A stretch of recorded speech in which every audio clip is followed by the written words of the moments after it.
Hello guys, आपका स्वागत है हमारे यूट्यूब चैनल जियो स्टोरी टीवी पर। यहाँ आपको मिलेगा हिंदी नोवेल सीरीज जिसमें रोमांस, धोखा, बिलियनर और CO life style, horror, mystery and adventure जैसी कहानियाँ शामिल हैं। अगर आपको हिंदी नोवेल पढ़ना या सुनना पसंद है तो हमारे चैनल को सब्सक्राइब कीजिए और हमारे साथ इस कहानी भरे सफर का हिस्सा बनिए। चलिए वीडियो शुरू करते हैं। काजल ने अभी राहत की सांस ली ही थी कि अचानक इंटरनल फोन बज उठा और उसकी नसें फिर से तन गई। प्रेसिडेंट मल्होत्रा, क्या आदेश है? टिकट बुक करो, मैं मुंबई जा रहा हूं। ठीक है। काजल हैरान थी। वो अभी अभी मुंबई से लौटा था, फिर वहां क्यों जा रहा है? अर्जुन ने बिना कुछ सोचे फोन रख दिया और ऑफिस से बाहर चला गया। काजल तुरंत उसके पीछे हो ली। अर्जुन, इंतजाम करो, मुझे मुंबई शाखा का निरीक्षण करना है। जी। काजल के दिमाग में तेजी से विचार दौड़े। उसने निष्कर्ष निकाला कि प्रेसिडेंट मल्होत्रा थोड़े समय के लिए मुंबई में रुकेंगे। मैं अभी इंतजाम करती हूं। जैसे ही वे एलिवेटर के पास पहुंचे, दरवाजा खुला। अंदर नैना थी। वो एक पल को रुकी, फिर उसने एक विनम्र मुस्कान लगा ली। प्रेसिडेंट मल्होत्रा, क्या आप बाहर जा रहे हैं? क्या आप मुझे 10 मिनट दे सकते हैं? मुझे आपसे कुछ रिपोर्ट करना है। ज़ारा मेहता पहले ही इन छोटी मोटी बातों को अपने दिमाग से निकाल चुकी थी। वो पूरे मन से काम में लगी हुई थी और शाम तक व्यस्त रही। वो एक सहायक के साथ काम की बातें करते हुए नीचे जाने लगी। ज़ारा के सहायक ने उसे आज रात खाने पर बुलाया। वो मानने ही वाली थी। तभी उसकी नजर लॉबी के रिसेप्शन एरिया में बैठे श्री खन्ना पर पड़ी। वो रुक गई। सहायक ने भी देखा। अरे, श्री खन्ना, वो यहां है, ऊपर क्यों नहीं आते? ज़ारा ने माथा हल्का सिकोड़ा और बिना कोई भाव दिखाए अपने सहायक से कहा, कोई और दिन खाना खाते हैं। सहायक तुरंत समझ गया। उसने एक जानकारी भरी मुस्कान दी। क्या श्री खन्ना सेक्रेटरी मेहता के काम खत्म होने का इंतजार कर रहे हैं? इन दिनों ज़ारा को हर दिन फूल मिलते थे। हालांकि वो नहीं बताती थी कि किसने भेजे, लेकिन सब एक ही ऑफिस में थे। ये राज कैसे छिप सकता था? श्री खन्ना का ज़ारा का पीछा करना एक खुला रहस्य था। सहायक ईर्ष्या और गपशप के मिश्रित भाव से बोला, श्री खन्ना इतने सुंदर और अमीर हैं और इतनी लगन से पीछा कर रहे हैं तो जरूर सच्चे होंगे। सेक्रेटरी मेहता, ये सुनहरा अवसर है, जल्दी से हाँ कर दीजिए। ज़ारा ने कहा, मेरा श्री खन्ना से कोई रिश्ता नहीं है, तुम घर जाओ। सहायक ने ओ कहा और मुड़ते ही आंखें घुमा ली। कितना दिखावा है। उसे यकीन नहीं था कि श्री खन्ना जैसा आदमी पीछा करे तो किसी को खुशी नहीं होगी। वो तो बस पीछा पाने और चापलूसी का मजा ले रही थी, इसलिए जानबूझकर नखरे दिखा रही थी। बस इतना ध्यान रहे कि ज्यादा नखरे मत दिखाना। सहायक के जाने के बाद ज़ारा श्री खन्ना की तरफ चल दी। श्री खन्ना ने काले कोट के ऊपर सूट जैकेट पहना था। रिसेप्शन एरिया के सोफे पर पैर फैलाए बैठा था और उसे अपनी तरफ आते देख रहा था। ज़ारा प्रेसिडेंट की सेक्रेटरी थी, इसलिए उसे काम पर सूट पहनना ही पड़ता था। एक काला peak lapel crop suit, ruffle वाली पेंसिल स्कर्ट और अंदर काली शर्ट बहुत सादा, सलीकेदार और सुंदर लग रहा था। चूंकि अंदर का हीटर पूरा चल रहा था, उसने अपना कोट बाह पर डाल रखा था और उसकी ऊंची एड़ी के जूते टाइल्स पर साफ और सुरीली आवाज कर रहे थे। प्रेसिडेंट खन्ना, आप यहां क्या कर रहे हैं? क्या मैंने नहीं कहा था मैं तुम्हारा इंतजार करूंगा? ज़ारा ने कभी सोचा नहीं था कि उसका इंतजार करना सच होगा और वो पूरी दोपहर इंतजार करेगा। उसने उसे एक जटिल नजर से देखा। श्री खन्ना खड़ा हो गया। वो बेफिक्र लग रहा था, लेकिन उसकी लंबाई 1.88 मीटर थी और उसमें एक मर्दाना दबंग आभा थी। ज़ारा स्थिर खड़ी रही। उसने हाथ जेब में डाले, झुका और उसकी आंखों में देखा। मैं तुम्हारा इतनी देर से इंतजार कर रहा हूं। सेक्रेटरी मेहता, क्या मुझे तुम्हें खाना खिलाना बहुत ज्यादा है?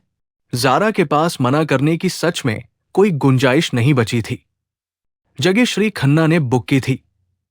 एक आकर्षक पश्चिमी रेस्तरां था जहां वायलिन बज रहा था। श्री खन्ना ने खाना ऑर्डर करने के बाद वेटर खाने से पहले की ड्रिंक ले आया। उसने वेटर को जाने का इशारा किया, खुद बोतल उठाई और ज़ारा के लिए ड्रिंक डाली। इस शराब में बहुत कम अल्कोहल है, बस प्यास बुझाने वाली चीज समझो। शुक्रिया।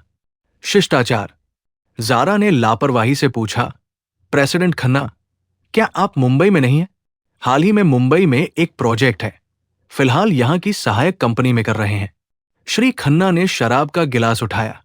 शराब उसकी कामदेव जैसी आंखों में झिलमिला रही थी, बहुत चमकदार और स्नेहपूर्ण। अच्छा ही हुआ, करीब रहूंगा तो तुम्हारा पीछा करना आसान हो जाएगा। पहले पहुंचो। ज़ारा के होंठ सिकुड़ गए। वो इस भोजन पर इसलिए आई थी क्योंकि वो बात साफ करना चाहती थी। हालांकि उसे लगा कि उसने कई बार साफ मना कर दिया था, फिर भी वो एक बार और गंभीरता से कहना चाहती थी, श्री खन्ना, आपकी मेहरबानी के लिए शुक्रिया, लेकिन मैं अभी डेटिंग के बारे में नहीं सोच रही हूं। हमेशा की तरह श्री खन्ना ने बात का गलत अर्थ निकाला, तो तुम सीधे अगले चरण में जाना चाहती हो, सगाई और शादी? ज़ारा ने लाचारी से कहा, प्रेसिडेंट खन्ना, मैं मजाक नहीं कर रही हूं। श्री खन्ना कुर्सी पर पीछे झुक गया और उसकी तरफ देखा, तो तुम ये युवा शर्मा के लिए कर रही हो? ज़ारा ने माथा हल्का सिकोड़ा। श्री खन्ना ने कहा, कल रात मैंने देखा कि तुम्हारा उसके प्रति रवैया अलग था। क्या वो भी तुम्हारा पीछा कर रहा है? प्रेसिडेंट खन्ना, हमारे मामले का किसी और से कोई लेना देना नहीं है। श्री खन्ना ने उसे बीच में टोक दिया। अगर मैं तुमसे कहूं कि तुम्हारे पिता के पैर के लंगड़ेपन का संबंध राजत शर्मा से है, तो तुम क्या सोचोगी? ज़ारा चौंक गई। श्री खन्ना ने बेपरवाही से हाथ उठाया। वायलिन वादक ने आदरपूर्वक पीछे हटते हुए अपनी जगह छोड़ दी और चारों ओर शांति छा गई। उसने कहा, छोटा राजू राजन का आदमी है। छोटा राजू वही साथी कैदी था जिसने जेल में ज़ारा के पिता से झगड़ा किया था, जिससे उनका पैर टूट गया था और उनकी सजा बढ़ने वाली थी। ज़ारा ने होश में आकर पूछा, प्रेसिडेंट खन्ना को छोटे राजू के बारे में कैसे पता चला? तुम्हें यह देखकर कोई आश्चर्य नहीं हुआ कि छोटा राजू राजन का आदमी है? श्री खन्ना ने तुरंत देखा कि उसका ध्यान कहाँ गया। अगर वो ये नहीं जानती थी, तो उसका पहला सवाल उसके बारे में होना चाहिए था, न कि उसके बारे में। ज़ारा ने इसका खंडन नहीं किया। वो सच में पहले से जानती थी। शुरू से ही उसे शक था कि छोटा राजू के साथ झगड़े में कोई गड़बड़ है, इसलिए उसने राजश्री सिन्हा को अपना अनुमान बताया था और राजश्री ने अपने जेल गार्ड दोस्त से पूछताछ करवाई थी। छोटा राजू की जेल में एक करीबी साथी था जिससे वो सब कुछ कहता था।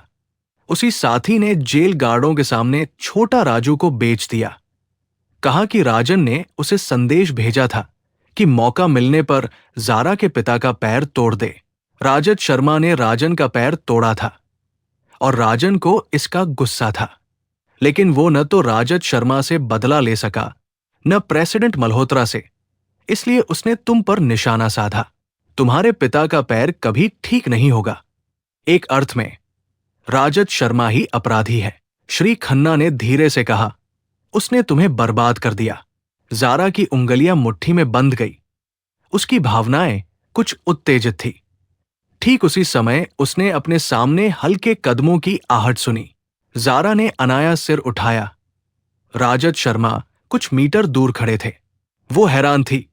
श्री खन्ना ने मुड़कर नहीं देखा, लेकिन उसे साफ पता था कि आने वाला राजत ही है। उसने नैपकिन खींचकर मेज पर रख दिया और मुस्कुराते हुए बोला, खाना अभी नहीं आया, मैं वॉशरूम जाता हूं। वो उठा और चला गया, जिससे उन दोनों को अकेले में बात करने की जगह मिल गई। ज़ारा अपनी सीट पर बैठी रही, राजत को अपनी तरफ आते देखती रही। उसने वही सुनहरे फ्रेम वाला चश्मा पहना था। चेन उसके कंधे तक लटक रही थी। उतना ही सभ्य और सुंदर जैसा पहली मुलाकात में था। ज़ारा ने कोई झूठी विनम्रता नहीं दिखाई, सीधे पूछा, क्या प्रोफेसर शर्मा भी खाने आए हैं? उसे बिना कहे ही पता था। ये श्री खन्ना ने आपको बुलाया था। राजत बैठ गया और बोला, मुझे माफ कर दो। उसने कभी उम्मीद नहीं की थी कि राजन उसके पिता पर बदला लेगा। जारा को जब पता चला कि छोटा राजू राजन का आदमी है, तो उसने कमोबेश इसका अंदाजा लगा लिया था। उसने सिर हिलाया और निष्पक्षता से कहा, आपने मेरी वजह से राजन को सबक सिखाने गए थे। बाद में जो हुआ वो आपकी गलती नहीं है, असली गलती राजन की है। मैंने वकील से सामग्री तैयार करवा ली है, मैं उस पर मुकदमा करूंगी। राजत ने अचानक अपना चश्मा उतार दिया। ऐसा लगा जैसे जारा ने उसे पहली बार बिना चश्मे के देखा हो।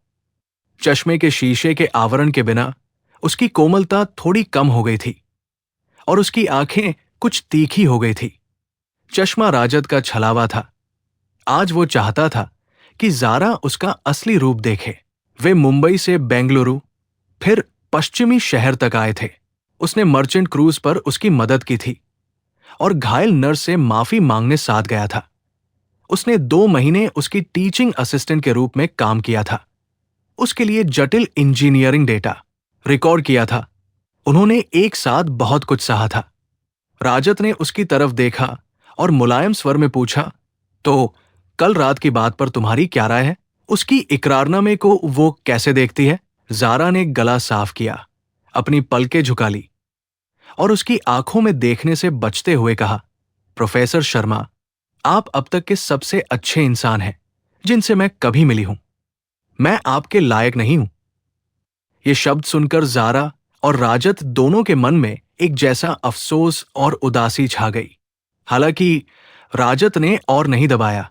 बड़े होने का मतलब यही होता है कि इतना कह देना काफी है। बार बार चिपके रहने से न तो इज्जत बचती है, न अच्छी यादें, और अंत में पूरी तरह टूटना और भी दुखद होता है। बहुत देर बाद राजत ने कहा, दिल्ली की एक यूनिवर्सिटी ने मुझे ऑफर दिया है। नए सेमेस्टर से मैं मुंबई में नहीं रहूंगा। दिल्ली की यूनिवर्सिटी, मुंबई यूनिवर्सिटी पहले से ही देश की टॉप यूनिवर्सिटियों में से एक थी। राजत का वहां से नौकरी बदलना इसलिए संभव हुआ क्योंकि दिल्ली वाली यूनिवर्सिटी और भी उत्कृष्ट थी। जारा ने सच्चे दिल से बधाई दी। आपको उज्जवल भविष्य की शुभकामनाएं। अगर कभी कुछ चाहिए तो भी मुझसे संपर्क कर सकती हो। राजत ने मुलायम स्वर में कहा, मैंने कहा था कि मैं तुम्हारी मदद करूंगा और ये मेरा वादा है, हमेशा के लिए। ठीक है, मैं समझ गई। लेकिन राजत और जारा दोनों जानते थे कि ये सिर्फ एक औपचारिक बात थी। जारा वैसे भी हर चीज अकेले ढोने की आदी थी। जब वो उसके पास था तब भी वो उसे परेशान नहीं करना चाहती थी। अब जब वो हजारों मील दूर दिल्ली चला गया तो वो उसे कैसे परेशान कर सकती थी? राजत जल्दी से चला गया। वो जाते ही श्री खन्ना लौट आया। ठीक उसी समय वेटर खाना लेकर आया। उसने लापरवाही से कहा, यहां का फोई ग्रा ट्राई करो, बहुत प्रामाणिक है। जारा की भूख मर चुकी थी। उसका मूड बहुत खराब था। उसने उसकी तरफ देखा। प्रेसिडेंट खन्ना, आपने ये सब करवाने का क्या मकसद है? उसने उसे इस सच्चाई का सामना करने के लिए मजबूर किया था कि राजत शर्मा ही जारा के पिता का पैर तोड़ने का अप्रत्यक्ष अपराधी है, जिससे उसके और राजत के बीच सब कुछ खत्म हो गया। श्री खन्ना ने साफ साफ कहा, वो मेरा प्रेम प्रतिद्वंद्वी है, उसे हटाना होगा, तभी मैं चांद पा सकता हूं। जारा ने शराब का एक घूंट पिया और चिढ़कर कहा, भले ही तुम प्रोफेसर शर्मा को हटा दो, फिर भी मैं तुम्हें पसंद नहीं करूंगी। कोई बात नहीं, मैं बड़ा बेशर्म हूं। मुझे तो लोगों का मुझे नापसंद करना ही पसंद है। जारा, श्री खन्ना ने उंगलियां चटकाई। वायलिन वादक लौट आया और काफी हल्की फुल्की धुन बजाने लगा। जारा के सिर में चक्कर आ रहे थे। उसी समय श्री खन्ना ने उसे एक और बात बताई। जब मैं राजन के बारे में पता लगा रहा था तो मुझे एक दिलचस्प बात मिली। क्या उस समय तुम्हारे परिवार को फंसाकर कर्ज में धकेला गया था? जारा ने सिर उठाया। यह करतूत भी राजन की थी, लेकिन राजन भी किसी और के कहने पर काम कर रहा था। जारा अचानक सीधी हो गई। किसके कहने पर? श्री खन्ना ने कंधे उचकाए। राजन फरार हो गया है, अभी थोड़ी देर में वो नहीं मिलेगा। जारा की पलकें फड़क गई। जब जारा के पिता ने छोटे राजू को उन लोगों में पहचाना था जो सालों पहले उनके घर कर्ज वसूलने आए थे, तो उसे पता चल गया था कि इस मामले का राजन से गहरा संबंध है। लेकिन उसने कभी सोचा नहीं था कि राजन भी किसी और के कहने पर काम कर रहा था। वो कौन हो सकता था? उनके परिवार को बिना वजह क्यों निशाना बनाया गया? उसे क्यों निशाना बनाया गया? उन्होंने खास तौर पर उसका नाम लेकर कर्ज मांगा था, इसलिए ये साजिश शुरू से ही उसे निशाना बनाने के लिए रची गई लगती थी। जारा ये सोचकर और आगे नहीं जाना चाहती थी कि अगर उस बरसात की रात उसकी मुलाकात अर्जुन से न हुई होती तो उसका क्या हश्र होता। उसके होंठ थोड़े पीले पड़ गए थे। ये देखकर श्री खन्ना ने कहा, जब मैं तुम्हारा पीछा कर रहा हूं तो अपनी सच्चाई तो दिखाऊंगा ही। ये मामला मैं तुम्हारे लिए देख लूंगा। उसने शराब का गिलास उठाया और उससे कहा, ये काम मुझ पर छोड़ दो, ठीक है? जारा जानती थी कि वो अकेले ये काम नहीं कर सकती, लेकिन श्री खन्ना के लिए ये बहुत आसान था। उसने अपना गिलास कसकर पकड़ा, कुछ सेकंड बाद उसे उठाया और उसके गिलास से टकराया। डॉट शुक्रिया श्री खन्ना। खाना खत्म करने के बाद श्री खन्ना उसे होटल के गेट तक छोड़ने आए। वो अकेले कमरे में गई और पहले नहाई। शायद कुछ सोच रही थी, इसलिए नहाने में थोड़ा ज्यादा समय लग गया। बाथरूम में हवा आने की जगह कम थी। जब वो बाहर आई तो उसे थोड़ा चक्कर आ रहा था। उसने ज्यादा ध्यान नहीं दिया। ठीक उसी समय उसका फोन बजा। जारा ने फोन उठाया। शर्मा जी का नाम था। उसने तुरंत फोन उठा लिया। प्रेसिडेंट शर्मा। शर्मा जी ने सीधे कहा, वर्मा परिवार के जुड़वा बच्चों को आज दस्त और उल्टी हुई। अस्पताल ले गए तो पता चला कि उन्हें कुछ गंदा खिलाया गया है। नर्स ने बताया कि बच्चों को कल रात से दस्त शुरू हुए थे। कल रात नर्सरी में सिर्फ तुम गई थी। क्या तुमने कुछ किया? जारा अचानक चौंक गई। क्या? उन्हें गंदा खिलाया गया? जहर दिया गया था? जारा ने तुरंत इनकार किया। नहीं, मैंने नहीं किया। शर्मा जी ने कहा, वर्मा परिवार स्पष्टीकरण मांगने आया है। अब वर्मा परिवार जाओ और ये मामला सुलझाओ। सेक्रेटरी मेहता, मुझे निराश मत करो। ये कहकर उसने फोन रख दिया। जारा को पहले से ही हल्का चक्कर आ रहा था और इस खबर ने उसके सिर को हल्का चक्कर दिया, पर बहुत ज्यादा नहीं। ऐसा कैसे हो सकता है? बच्चा तो पॉटी करने के कारण रो रहा था ना। जहर कैसे हो सकता है? 1 महीने के बच्चे को कौन जहर देगा? इसके अलावा कल रात नर्सरी में वो अकेली नहीं थी। जब वो ऊपर गई तो अर्जुन पहले से वहां था। जारा के पास ज्यादा सोचने का समय नहीं था, मुख्यतः क्योंकि वो ठीक से जानती नहीं थी कि क्या हुआ। उसने तैयार होकर तुरंत टैक्सी ली और वर्मा परिवार के घर चली गई। अगर उसने ये मामला सुलझाया नहीं तो शर्मा जी उससे निपट लेंगे। गाड़ी से उतरते ही ठंडी हवा लगी और उसे अपनी पीठ पर पसीना महसूस हुआ। उसने मोटे कपड़े पहने थे, फिर भी वो कांप रही थी। उसने दांत पीसकर सहा और अंदर चली गई। वर्मा परिवार के घर में इस समय रोशनियां जल रही थी। जैसे ही नौकरानी जारा को अंदर ले गई, उसने नर्स को पक्के दावे के साथ कहते सुना, वही मिस मेहता है। उसे कल रात बहुत बुरा लग रहा था। चाची ने भी देखा था, है ना? जिस नौकरानी का नाम लिया गया उसने सिर हिला दिया। जुड़वा बच्चों की असली मां श्रीमती वर्मा ने गुस्से को दबाते हुए पूछा, मां, ये मिस मेहता आखिर कौन है? वर्मा बुजुर्ग महिला ने कहा, ये शर्मा ग्रुप की सेक्रेटरी है। कल रात इसी ने लावण्या नाम की लड़की के साथ सबके सामने हंगामा कर दिया था। श्रीमती वर्मा की आंखें गुस्से से लाल हो गई। तो उसने जानबूझकर ऐसा किया होगा। मैं उसे नहीं छोड़ूंगी। जारा ने सांस रोकी, दालान के चक्कर काटकर लिविंग रूम में आई और अचानक उसके कदम रुक गए। बड़े आश्चर्य की बात थी कि अर्जुन भी वहां था। वो तो मुंबई वापस नहीं गया था, और सिर्फ अर्जुन ही नहीं, नैना भी थी। साफ दिख रहा था कि वे दोनों एक साथ वर्मा परिवार के घर आए थे।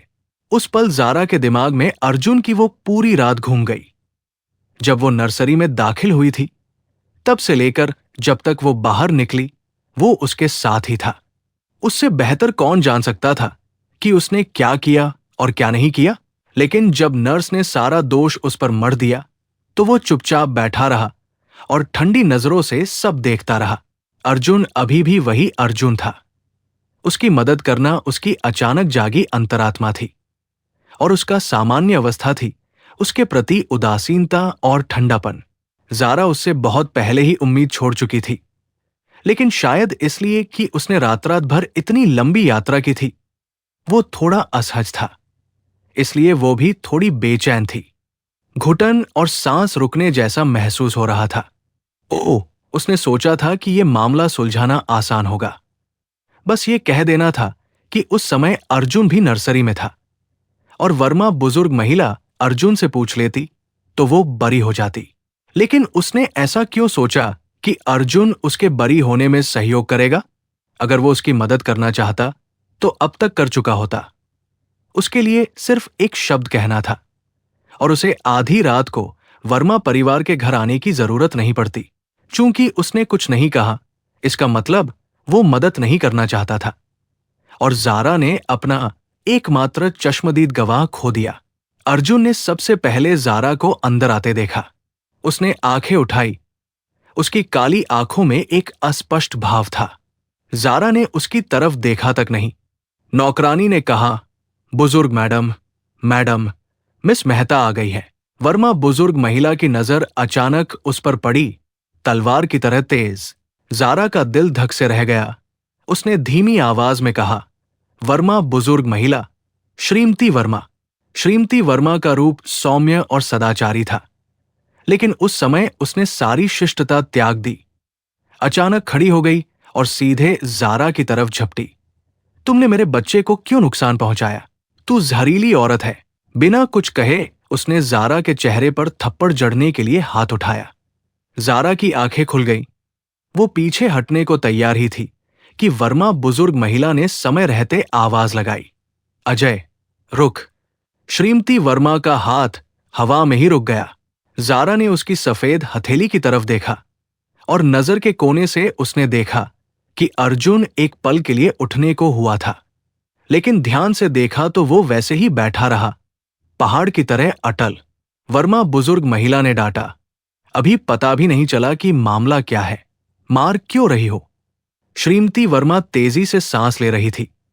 उसके बाल थोड़े बिखरे हुए थे, आंखें लाल थी। साफ दिख रहा था कि वो बच्चे की वजह से पूरी रात नहीं सोई थी। वर्मा बुजुर्ग महिला ने कहा, पता लगाने के बाद मैं खुद इसका निपटारा करूंगी। ये बात सिर्फ श्रीमती वर्मा के लिए नहीं थी, बल्कि जारा के लिए भी चेतावनी थी। नैना खड़ी हो गई। उसने श्रीमती वर्मा के कंधे पर हाथ रखा और मुलायम स्वर में कहा, श्रीमती वर्मा, कृपया परेशान मत होइए। मिस मेहता आ गई है। पहले सच्चाई पता कर लेते हैं। अगर सच में मिस मेहता ने ऐसा किया है तो प्रेसिडेंट मल्होत्रा चुप नहीं बैठेंगे। जारा को अब यह जानने में ज्यादा दिलचस्पी थी कि अर्जुन कैसे चुप नहीं बैठेगा। श्रीमती वर्मा ने उंगलियां भींच ली, गुस्सा भी, दुख भी। ठीक है, तो पहले सच्चाई पता करते हैं। मिस मेहता, हमारे बीच न कोई पुराना झगड़ा है, न कोई नया। तुमने मेरे बच्चे के साथ ऐसा क्यों किया? अगर तुम्हें कोई शिकायत है तो मुझसे सीधे निपटो। मेरा बच्चा अभी 1 महीने का है।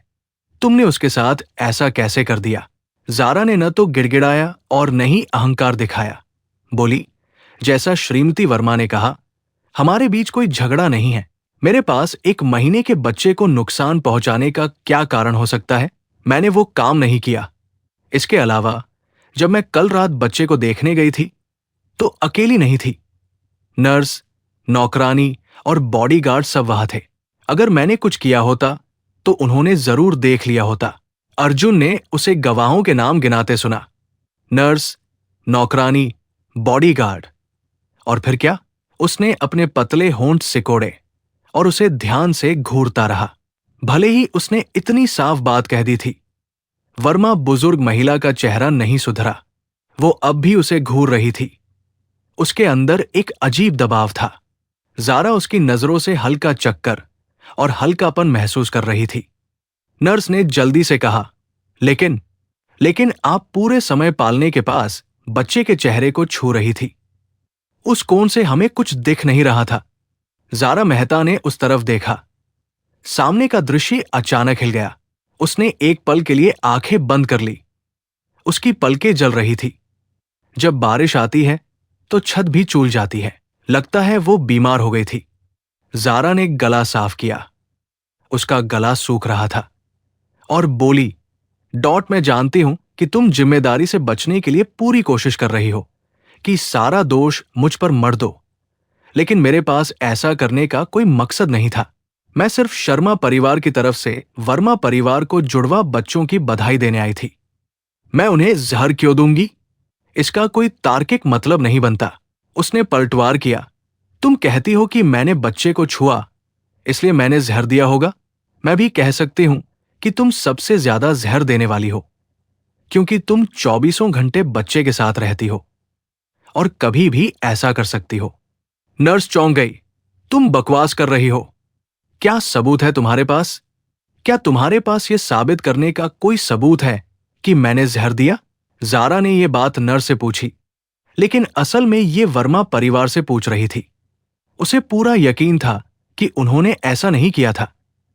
सिर्फ इसलिए नहीं कि उसने खुद नहीं किया था, बल्कि इसलिए भी कि अगर उनके पास जरा भी सबूत होता तो वे बहुत पहले पुलिस को बुला लेते। जैसी उम्मीद थी, वर्मा बुजुर्ग महिला चुप हो गई। श्रीमती वर्मा ने कहा, कल रात बच्चों को देखने के लिए कई मेहमान आए थे और तुम आखिरी थी। तुम्हारे छूने के बाद ही बच्चा रोया। अगर तुमने नहीं किया तो किसने किया? हो सकता है जहर तुरंत असर नहीं करता हो। मैं बस संयोग से उस समय वहां थी, जारा ने साफ और आत्मविश्वास से कहा। वर्मा बुजुर्ग महिला सोच में पड़ गई। जारा ने अपनी उंगलियां भींच ली। नाखून हथेलियों में गड़ गए। हल्के दर्द ने उसकी नसों को झकझोरा और वो होश में आ गई। उसने शांति से कहा, माफ करें, क्या मैं बैठ सकती हूं? श्रीमती वर्मा को अब भी यकीन नहीं हुआ। उसने मौके पर ही उल्टा कहा, मेरी बेटी अभी भी ऊपर ड्रिप लगवा रही है। वो अभी 1 महीने की है और पहले ही इतना कुछ सह चुकी है। तुम्हें यहां बैठने का क्या हक है? मुझे तो तुम्हें घुटनों के बल बैठाना चाहिए। घुटनों के बल बैठाओ। जारा ने अचानक सिर उठाया। एक पल के लिए उसे नहीं पता था कि श्रीमती वर्मा के शब्द सिर्फ बच्चे की चिंता में निकले गुस्से थे या सच्ची बात। लिविंग रूम में बिना किसी कारण सन्नाटा छा गया। कोई नहीं बोल रहा था, सिवाय श्रीमती वर्मा की नफरत भरी नजरों के जो जारा पर टिकी थी। मानो ये सन्नाटा जारा के घुटनों के बल बैठने का इंतजार कर रहा था।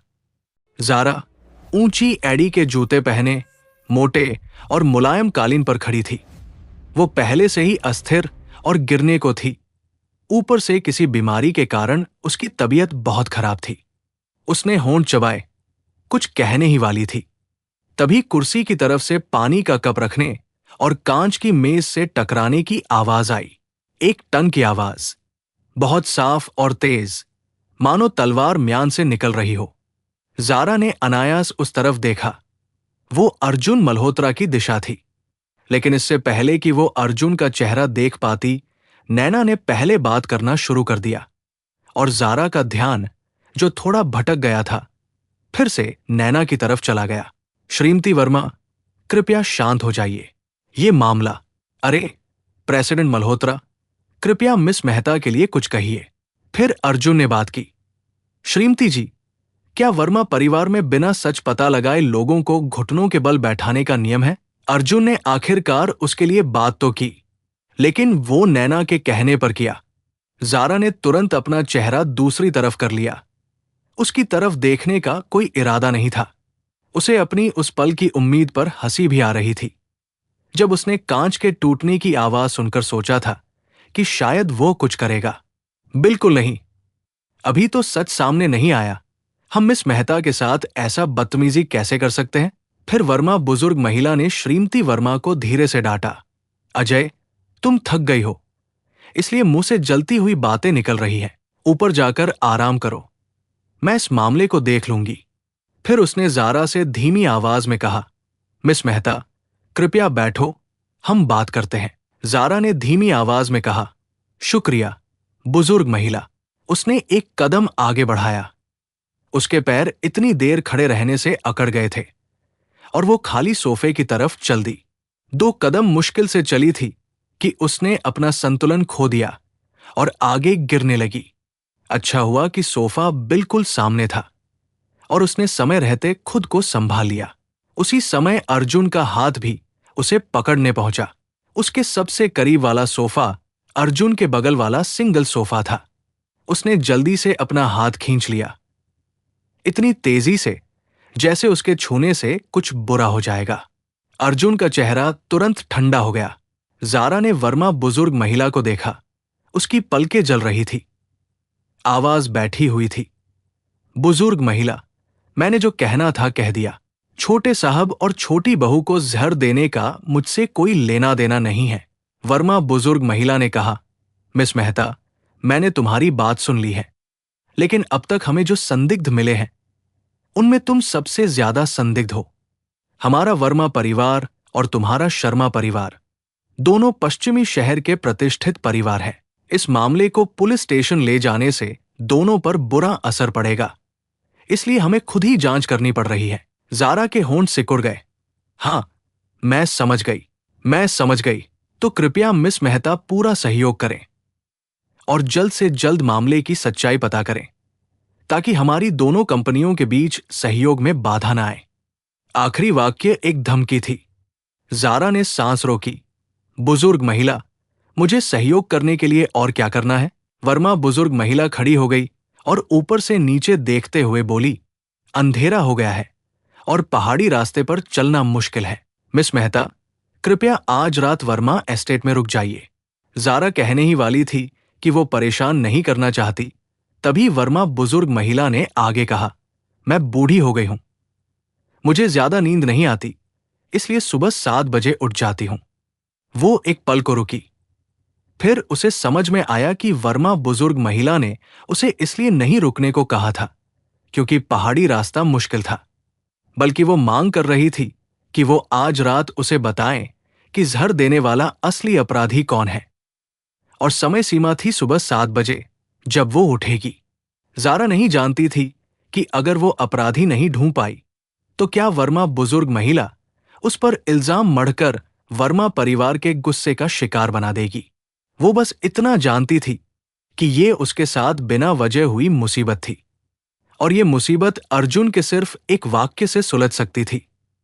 मैं पूरी रात उसके साथ था, उसने कुछ नहीं किया। जारा को अर्जुन पर सच में बहुत गुस्सा आ रहा था। वो उसे मुआवजा देने और अच्छा व्यवहार करने की बात करता है, लेकिन उसकी सबसे छोटी मदद करने से भी मना कर देता है। फिर वर्मा बुजुर्ग महिला अर्जुन के पास गई। उसका स्वर बहुत नरम था। अर्जुन, तुम बहुत दयालु हो। जब मैंने तुम्हें फोन किया तो तुम रेलवे स्टेशन पर थे, है ना? अभी अभी पश्चिमी शहर पहुंचे थे, आराम भी नहीं किया और सीधे बच्चों को देखने दौड़े आए। अर्जुन ने कहा, कोई बात नहीं, आज रात तुम भी रुक जाओ, मैं तुम्हारे लिए 2 कमरे लगवा देती हूं। अर्जुन ने मना नहीं किया। ठीक है। वर्मा बुजुर्ग महिला ने अपनी कमर सहलाई और आह भरी। पूरे दिन भागदौड़ करने से मेरी पुरानी हड्डियां तकलीफ करने लगी है। नैना बड़ी समझदार थी। उसने कहा, बुजुर्ग महिला, कृपया पहले आराम करें। हम कोई बाहरी नहीं हैं, हमें मनोरंजन की जरूरत नहीं है, हम अपना काम खुद कर लेंगे। जारा ने किसी एकांत कोने में चुपके से आंखें बंद कर ली। अपनी शारीरिक परेशानी को कम करने की कोशिश कर रही थी। हालांकि वो देख नहीं सकती थी, लेकिन साफ सुन सकती थी। नैना का लहजा, कैसे कहें, ऐसा लग रहा था जैसे वो संकेत दे रही हो कि उसका और अर्जुन का रिश्ता साधारण नहीं है। हम कोई बाहरी नहीं हैं, हम अपना काम खुद कर लेंगे। कल रात अर्जुन नैना को वर्मा परिवार के भोज में लाया था। इसे इस बहाने टाला जा सकता था कि नैना अब मल्होत्रा ग्रुप में काम करती है। लेकिन आज रात का क्या? जारा के होंठ थोड़े मुड़े। उसके चेहरे पर एक ताना था। वो न केवल अर्जुन के औरत बदलने की गति पर हंस रही थी, बल्कि इस बात पर भी कि उसका शक सही निकला था। पिछली बार लोफी एस्टेट में उसने महसूस किया था कि नैना के मन में उसके लिए एक अजीब सी भावना है, प्रेम प्रतिद्वंद्वी और उन लोगों के प्रति जो उन्हें प्रतिद्वंद्वी मानते हैं। औरतों का रडार बहुत संवेदनशील होता है। उसे उस समय यकीन था कि नैना के मन में जरूर अर्जुन के लिए भावनाएं हैं, वरना वो उसे बार बार अर्जुन भाई क्यों बुलाती? अब अर्जुन उसे हर जगह ले जा रहा है। क्या अनन्या फिर से बेपरवाह हो गई है, या प्रेसिडेंट मल्होत्रा को दोनों तरफ औरतें रखना पसंद है? पहले वो और अनन्या थी, अब नैना और अनन्या। जारा ने सांस छोड़ी और आंखें खोल दी। बीमारी के कारण उसकी आंखें थोड़ी नम थी। वर्मा बुजुर्ग महिला ने भी नैना को अच्छी तरह देखा। ये दूसरी बार था जब उसने नैना को अर्जुन के बगल में देखा और उसका प्रभाव उस पर अच्छा था। उसने अर्जुन का हाथ थपथपाया। ये अच्छी बात है अर्जुन, तुम सकारात्मक सोच रहे हो। ये बात जैसा कल रात भोज में वर्मा बुजुर्ग महिला ने अर्जुन से कहा था। अब तुम जो भी चुनोगे उनकी कोई बहुत ऊंची उम्मीद नहीं है। ये एक अस्पष्ट बात थी। अर्जुन के अलावा वहां मौजूद कोई भी वर्मा बुजुर्ग महिला के शब्दों का गहरा अर्थ नहीं समझ पाया। अर्जुन का चेहरा बेरंग था। नौकरानी वर्मा बुजुर्ग महिला को आराम करने के लिए ऊपर ले गई। जारा थोड़ी देर बैठी रही। चक्कर कम हुआ।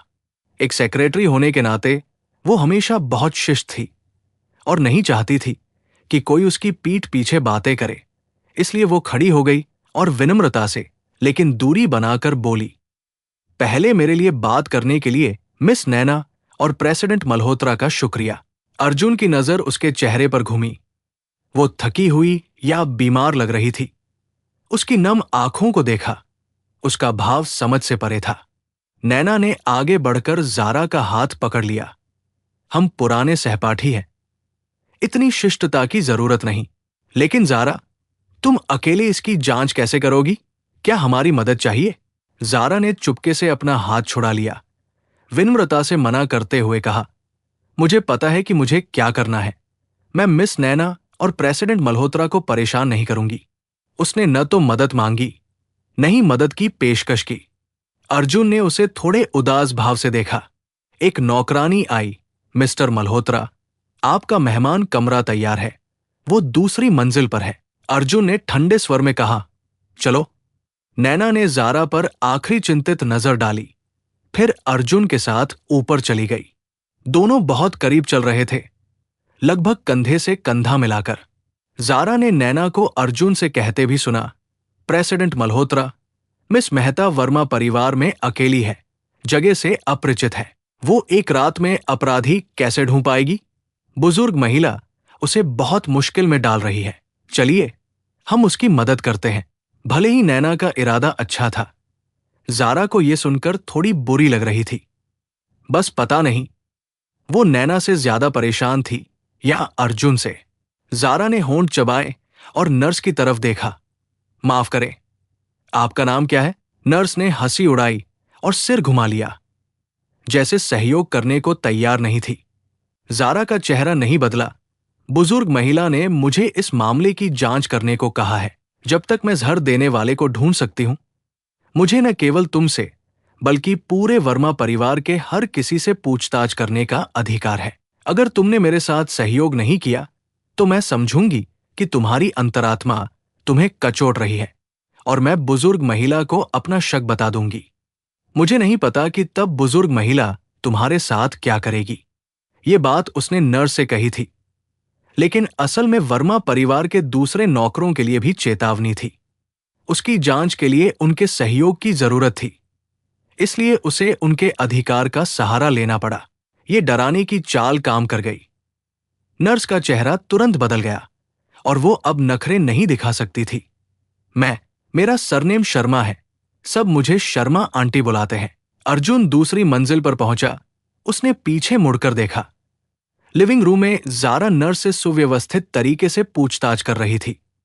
ऐसा लग रहा था जैसे वो पूरे मामले की खुद जांच करने पर तुली थी। उसने थोड़े गुस्से में नजर हटा ली, फिर वो रुका और बोला, मैं अभी अपने कमरे में नहीं जाऊंगा। रास्ता दिखाने वाली नौकरानी रुक गई। तो आप? अर्जुन ने कहा, श्रीमती वर्मा का कमरा कहाँ है? नौकरानी चौंक गई। श्रीमती वर्मा का कमरा? अर्जुन की आंखों में एक काली चमक थी। उसने नैना को कुछ निर्देश दिए। जारा को नहीं पता था कि वो कब सो गई। वो बस सोफे पर बैठी सोच रही थी और अनजाने में उसने आंखें बंद कर ली और थोड़ी देर के लिए बेहोश हो गई। नर्स ने उसे जगाया। अरे अरे, अगर सोना है तो यहां मत सो। जारा को शक हुआ। वो सोई नहीं थी, बल्कि बेहोश हो गई थी। उसने अपना माथा छुआ। बुखार था। वो थोड़ी चिड़चिड़ी थी। उसकी सांसें बहुत गर्म और सूखी थी। लग रहा था जैसे आग में सांस ले रही हो। फिर भी उसे पूरे शरीर में ठंड लग रही थी। नर्स बड़बड़ाती रही, बुजुर्ग महिला ने तुम्हें सिर्फ एक रात दी है और तुम सोने की हिम्मत कर रही हो। क्या तुम अपनी किस्मत मान चुकी हो? अगर तुम हार मान लोगी तो मैं भी फंस जाऊंगी। अगर ज़ारा असली अपराधी नहीं ढूंढ पाई तो उसे लापरवाही का दोषी ठहराया जा सकता था और वो अपनी नौकरी खो सकती थी। ज़ारा ने उदास होकर कहा, रोना बंद करो, मुझे एक तरकीब सूझ गई है। नर्स ने शक से उसकी तरफ देखा। तुम यहां बैठकर झपकी लेने से तरकीब सूझ जाएगी? ज़ारा ने 2 बार खांसी। पहली बात, जहर देने का मतलब है कि दूसरे पक्ष ने पहले से योजना बनाई थी। ये आवेग में नहीं किया गया था, वरना दवा मिलना मुश्किल होता। इसलिए इस व्यक्ति का तुम्हारे वर्मा परिवार से पुराना झगड़ा है। नर्स खाली नजरों से सुन रही थी। फिर श्रीमती वर्मा ने अभी कहा कि छोटी बहू ऊपर ड्रिप लगवा रही है, अस्पताल में भर्ती नहीं है। इसका मतलब जहर बहुत तेज नहीं है। इस व्यक्ति ने जहर देने की हिम्मत तो की, लेकिन जानलेवा जहर देने की हिम्मत नहीं की। या तो वर्मा परिवार से उसका झगड़ा इतना गहरा नहीं है कि वो किसी की जान ले ले, या फिर वो बहुत डरपोक है और छोटा बदला लेने की हिम्मत रखता है, पूरी तरह टकराने की नहीं। नर्स ने ध्यान से सोचा और उसे बहुत समझ में आया। वो 2 कदम आगे बढ़ी और क्या सोचा? ज़ारा ने आंखें उठाई। उसने नर्स की आंखों में अपना प्रतिबिंब देखा। ज़ारा को लगा कि उसका चेहरा जल रहा है, लेकिन लगता था कि तापमान अभी तक उसकी त्वचा के बाहर नहीं आया था। नर्स की नजर में उसका रंग ठीक लग रहा था। ज़ारा ने आगे कहा, बच्चों को दुख होता है तो सबसे ज्यादा दुख अपनी मां को होता है।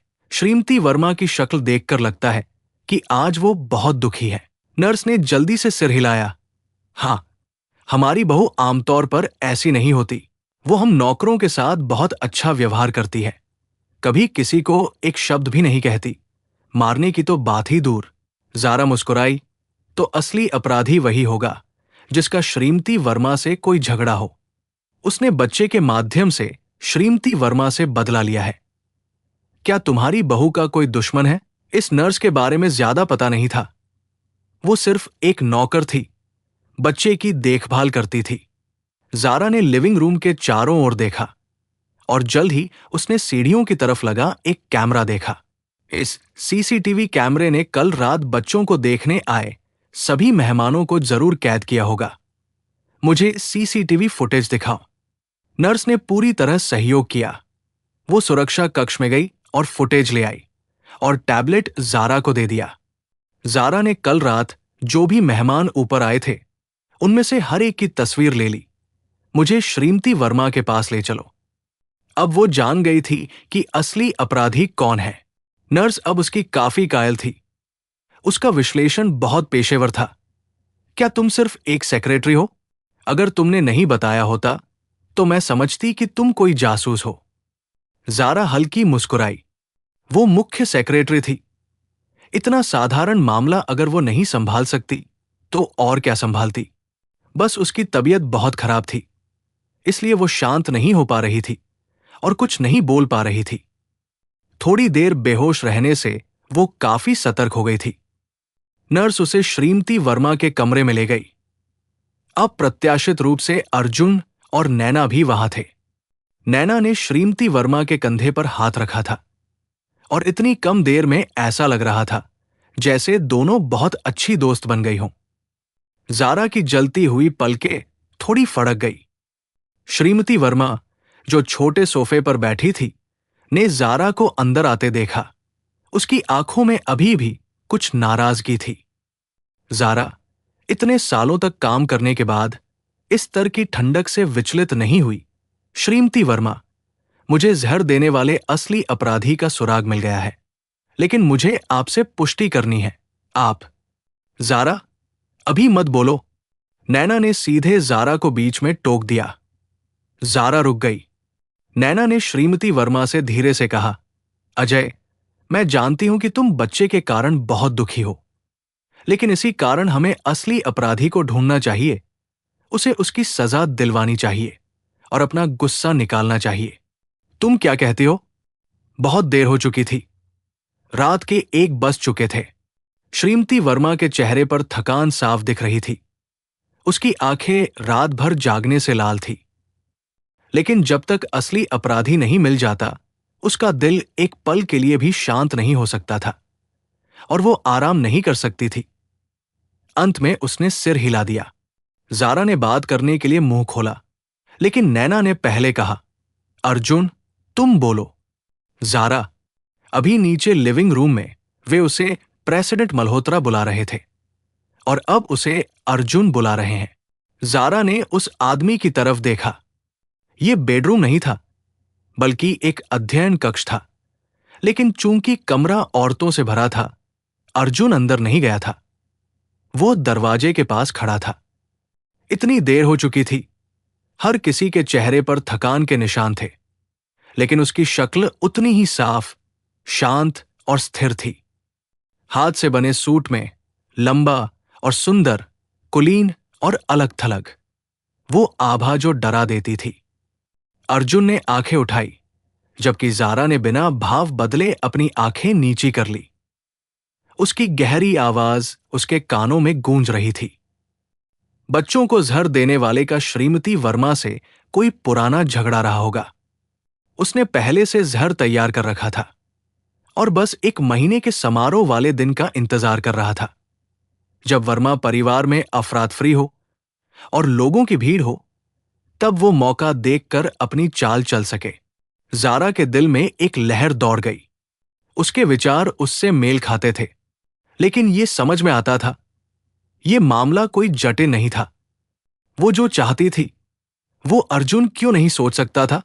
वो सब कुछ जानता है, सब कुछ चाहता है। फर्क सिर्फ इतना है कि वो बात करने को तैयार है या नहीं। वो उसके प्रति उदासीन था और उसकी गवाही देने से मना कर दिया, लेकिन नैना की हर बात मानता है। अगर नैना कहे कि उसके लिए बोलो, तो बोलता है। अगर कहे मामले का विश्लेषण करो, तो करता है। प्रेसिडेंट मल्होत्रा, जो हमेशा सुंदर बातें करता है। नर्स को भी लगा कि अर्जुन ने वही बातें कही हैं जो जारा ने कही थी। वो अनायास बोल पड़ी, तो मिस मेहता ने जो कहा वो सब सही था। नैना ने उधर देखा। जारा ने भी ये बातें सोची थी, तो मैंने व्यर्थ ही दखल दिया। मुझे डर था कि तुम अकेले ये मामला नहीं संभाल पाओगी, इसलिए मैंने अर्जुन को तुम्हारी मदद करने के लिए मना लिया। जारा को अचानक समझ में आ गया कि उसे क्या बुरा लग रहा था। उसे नैना का लहजा पसंद नहीं आया। वो बड़ी सूक्ष्मता से अपनी शेखी बघा रही थी, दिखा रही थी कि वो अर्जुन को आदेश दे सकती है और वो उसकी हर बात मानता है। उसने नैना की तरफ देखा। नैना हल्की मुस्कान के साथ देख रही थी। उस मुस्कान में वास्तव में एक छिपा हुआ अर्थ था। जारा मेहता ने सोचा कि शायद इसलिए क्योंकि वो अर्जुन मल्होत्रा के साथ लावण्या मैनर गई थी, जिससे नियति खन्ना को लगा कि अर्जुन मल्होत्रा उसकी प्रेम में राइवल होगा। इसलिए वो अपना दबदबा जमाने के लिए बेताब थी। जारा को उससे स्पर्धा करने में कोई दिलचस्पी नहीं थी। अगर उसे स्पर्धा करनी ही है, तो वो उसे दूसरा ट्रैक दे सकती है। जारा मेहता ने सच्चे दिल से कहा, मिस नियति सचमुच बहुत खूबसूरत और दयालु है। कोई आश्चर्य नहीं कि मिस्टर मल्होत्रा आपकी इतनी सुनते हैं। मिस अनन्या के अलावा मैंने मिस्टर मल्होत्रा को कभी किसी दूसरी औरत के साथ इतना खास व्यवहार करते नहीं देखा। अर्जुन मल्होत्रा ने माथा तनते हुए कहा, तुम अनन्या का जिक्र क्यों कर रही हो?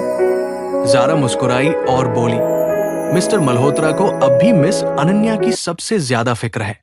आप उनका नाम भी नहीं लेने देते। मिस नियति, आपको अभी और मेहनत करनी पड़ेगी। नियति खन्ना के चेहरे का भाव सख्त हो गया और आखिरकार वो चुप हो गई। जैसा कि पहले कहा जा चुका है, जारा मेहता चीफ सेक्रेटरी है। वो आरोप प्रत्यारोप और दूसरों की ताकत का इस्तेमाल करने जैसी चालों में माहिर है। चूंकि नियति ये दिखाने पर तुली थी कि वो अर्जुन के लिए सबसे खास है, जारा ने उसे बता दिया कि असली खास अनन्या शर्मा है। वो एकमात्र औरत है जिनका जिक्र कभी भी किया जाए। अर्जुन मल्होत्रा हमेशा उनकी रक्षा करता है। अर्जुन मल्होत्रा को लगा कि वो समझ गया है कि ज़ारा और नियति के बीच क्या चल रहा है। उसने उसे गहरी नजर से देखा। ज़ारा ने पलकें झुका ली। हालांकि इससे नियति को मुंह की खानी पड़ी, लेकिन ज़ारा को खुद बहुत अच्छा महसूस नहीं हुआ। अभी वो बस ये चाहती थी कि ये मामला जल्द से जल्द सुलझ जाए। वो जाना चाहती थी, हेमानी एस्टेट छोड़ना चाहती थी, और वो कोई टीवी सीरियल नहीं देखना चाहती थी। वो वापस जाकर आराम करना चाहती थी। उसे तेज बुखार चढ़ रहा था। ज़ारा ने राहत की सांस ली, फिर मैडम हेमानी की तरफ देखा और गंभीरता से पूछा, तो मैडम हेमानी, क्या आपके आमतौर पर कोई दुश्मन है? मैडम हेमानी ने अपना सिर पकड़ लिया और कराहते हुए बोली, मेरा दिमाग अभी पूरी तरह से गड़बड़ा गया है। मुझे कुछ याद नहीं आ रहा, सच में कुछ याद नहीं। ज़ारा ने एक टैबलेट थमाया। मैंने आया से कल रात की निगरानी फुटेज निकालने और हर उस मेहमान के स्क्रीनशॉट लेने को कहा जो ऊपर गया था। आप देखिए कि क्या इनमें कोई ऐसा है जो आपसे बदला लेने के लिए बच्चे को नुकसान पहुंचा सकता है। मैडम हेमानी ने एक एक करके स्क्रीनशॉट देखे। 7-8 देखने के बाद वो अचानक रुक गई। उसकी आंखें फैल गई और उसने पक्के तौर पर कहा, यह वही है, यही होगी। ज़ारा ने टैबलेट पर एक युवा लड़की को देखा। वो कौन है? मैडम हेमानी ने दांत पीसते हुए कड़वाहट से कहा, यह मेरी सौतेली बहन है। वो हमेशा से मुझसे जलती थी कि मैं हेमानी परिवार में शादी करके आई। अपनी मां की लाडली होने के नाते वो हमेशा मुझे हर जगह नुकसान पहुंचाने की कोशिश करती है। उसके पास इतनी दयालुता नहीं थी कि वो मेरे बच्चे की देखभाल करती। ये वही होगी। ज़ारा हैरान हुई। क्या उसकी मां की लाडली होने की वजह से? क्या दोनों बहनों की मां अलग है? लेकिन ये महत्वपूर्ण नहीं है। एक बार निशाना लॉक हो जाए तो अच्छा है। उसने कहा, जिन लोगों में चोरी की इच्छा तो हो लेकिन हिम्मत नहीं, वे आमतौर पर थोड़ी सी धमकी से सब कुछ कबूल कर लेते हैं। आप उससे कह सकती है कि आपके पास सबूत है, और अगर उसने नहीं माना तो पुलिस बुलाकर बायोलॉजिकल ट्रेस इकट्ठा करवाएंगे। वो नहीं बच पाएगी और सब कुछ कबूल कर लेगी। मैडम हेमानी ने टैबलेट को कसकर पकड़ लिया। मुझे तुम्हें सिखाने की जरूरत नहीं है। मैं अपने बच्चे का इंसाफ लेना जानती हूं। अगर ऐसा है तो ज़ारा का यहां कोई काम नहीं, बल्कि यह कभी उसका काम था ही नहीं। वो तो बस एक बदकिस्मत दुर्घटना थी, क्योंकि वो एक नामची नहीं थी। अगर उसके साथ गलत होता तो वो कुछ नहीं कर सकती थी। मामला सुलझ गया। मैं आपसे अनुरोध करूंगी, मैडम हेमानी, कल बुढ़िया मां को सब समझा देना। मैं अब आपको और परेशान नहीं करूंगी। अर्जुन मल्होत्रा ने सिर उठाया। क्या तुम अब भी जा रही हो? ज़ारा ने मुश्किल से लार निगलते हुए कहा। उसका गला दर्द कर रहा था। मुझे कल ऑफिस जाना है। हेमानी एस्टेट कंपनी से बहुत दूर है, असुविधाजनक है। जैसे ही अर्जुन कुछ कहने वाला था, नियति खन्ना समय पर खड़ी हो गई।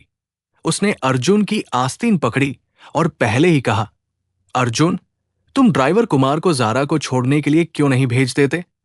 बहुत रात हो गई है, मुझे चिंता हो रही है। अर्जुन मल्होत्रा ने ज़ारा की तरफ देखा। उसे लगा कि आज रात उसकी नजरों में ध्यान की कमी है, मानो वो ठीक से देख नहीं पा रही। मैं हेमानी परिवार के ड्राइवर को तुम्हें घर छोड़ने का कहता हूं, उसने कहा। हालांकि नियति जानबूझकर अपनी अहमियत जता रही थी, लेकिन अर्जुन ने वाकई उसकी बात मानी। पहले वो ज़ारा की परवाह तक नहीं करता था। ज़ारा ने धीरे धीरे सांस ली। इस समय उसकी भावनाएं ऐसी थी जैसे झरने का पानी नई चाय पर चढ़ रहा हो, धीरे धीरे कड़वा रंग ले रहा हो और हल्का सा कसैलापन छोड़ रहा हो। बीमार लोग वाकई सामान्य से ज्यादा भावुक और कमजोर हो जाते हैं। ज़ारा ने धीरे से कहा, कोई तकलीफ नहीं, मैं खुद ओला बटा उबर ले लूंगी। ये कहकर उसने बिना किसी की तरफ देखे सिर हिलाया और चली गई। अर्जुन मल्होत्रा चाहता तो उसे रोक लेता, लेकिन फिर कुछ सोचकर उसने कोई हरकत नहीं की। ज़ारा बस ऐसे ही चली गई। अर्जुन स्टडी से बाहर आया और देखा कि ज़ारा रेलिंग पकड़कर नीचे जा रही है और सीधे दरवाजे से बाहर निकल जाती है। क्या वो इसलिए इतनी जल्दी जा रही है क्योंकि वो यहां है? उसने पूरी रात मुश्किल से उसकी तरफ देखा था। अर्जुन कुछ उत्तेजित होकर अपना सिगरेट का केस निकाला और सिगरेट सुलगाने ही वाला था, लेकिन हिमानी परिवार के दूसरी मंजिल पर 2 बच्चों के बारे में सोचकर उसने अभी अभी निकाली सिगरेट वापस रख दी। नियति खन्ना स्टडी से बाहर आई। अर्जुन, मैडम हिमानी पहले आराम करने चली गई। अर्जुन ने सिर हिलाया। तुम्हारी मेहनत के लिए शुक्रिया। नियति मुस्कुराई और बोली, मैं तो बस मैडम हिमानी को शांत कराने की कोशिश कर रही थी। शुक्रिया किस बात का? हां, एक औरत होने के नाते तुम्हारे लिए यह ज्यादा सुविधाजनक था। हां, नीचे लिविंग रूम में मैडम हिमानी की जो हालत थी, अगर पहले उन्हें शांत न किया जाता तो वो ज़ारा के साथ असली दोषी को पहचानने में सहयोग कैसे करती? इसलिए उसने उसे जाने दिया। नियति के अलग अलग देशों जैसे चेहरे के भाव रात की रोशनी में गहरे और प्रभावशाली लग रहे थे। उसने उसकी तरफ देखा और कहा, लेकिन मुझे एक बात समझ नहीं आई। अर्जुन, चूंकि तुम कल रात मिस ज़ारा के साथ थे, तो मैडम हिमानी के सामने तुमने मिस ज़ारा की गवाही क्यों नहीं दी? अर्जुन ने ठंडे स्वर में कहा, क्या मेरी गवाही बेकार होगी?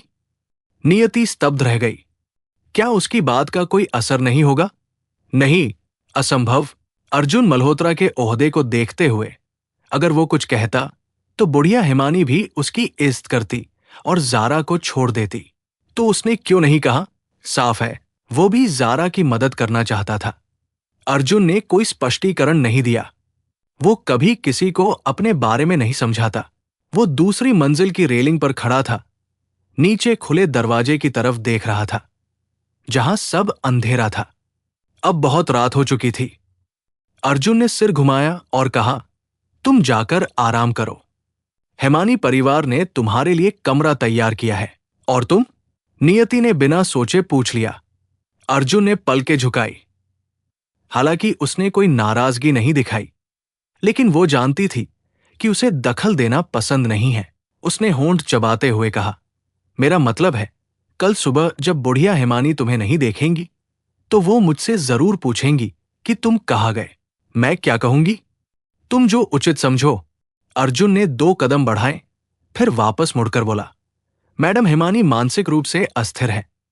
हो सकता है कि वो ठीक से समझा न पाए। कल बुढ़िया हिमानी को वो असली दोषी बताना जो ज़ारा मेहता ने ढूंढा है। नियति की आंखें थोड़ी सी टिमटिमाई। वो असली दोषी जो ज़ारा मेहता ने ढूंढा। मानना पड़ेगा, ज़ारा ने खुद ही असली दोषी ढूंढा, लेकिन अभी मैडम हिमानी के सामने केस का विश्लेषण तो उसने ही किया था। उसने विशेष रूप से याद दिलाया कि वो मैडम हिमानी को बताए कि असली दोषी ज़ारा ने ढूंढा है। नियति के चेहरे पर कोई बदलाव नहीं आया। मैं जानती हूं कि क्या कहना है। अर्जुन नीचे गया और दरवाजे से बाहर निकला, लेकिन आंगन में वो औरत कहीं नहीं दिखी। उसने दरवाजे पर नौकर से पूछा, क्या ज़ारा मेहता ने टैक्सी ली? नौकर ने आदरपूर्वक उत्तर दिया, मिस ज़ारा पैदल आई थी। यहां आसपास टैक्सी मिलना मुश्किल है। पैदल? क्या वो इतनी रात को पैदल ही पहाड़ी से नीचे जाएगी? अर्जुन ने होंठ सिकोड़े और गाड़ी में बैठ गया। सच में, हिमानी एस्टेट से करीब 100 मीटर दूर पहाड़ी की आधी ऊंचाई पर उसने उस लड़की को देखा जो थोड़ा लड़खड़ाते हुए चल रही थी। उसने एक्सीलेटर दबाया, गाड़ी ज़ारा के पास ले गई और फिर अचानक रोक दी। ज़ारा गाड़ी से उतरी। ठंडी हवा ने उसे और भी चक्कर में डाल दिया। उसने गाड़ी की आवाज भी नहीं सुनी और वो चौंक गई। गाड़ी की खिड़की नीचे हुई। अर्जुन का सुंदर पीला चेहरा दिखा। गाड़ी में बैठो। ज़ारा ने विरोध किया। मैं मिस्टर मल्होत्रा को तकलीफ नहीं दूंगी, मैं खुद टैक्सी ले लूंगी। अर्जुन ने उल्टा सवाल किया, क्या यहां टैक्सी मिल सकती है? नहीं मिल सकती।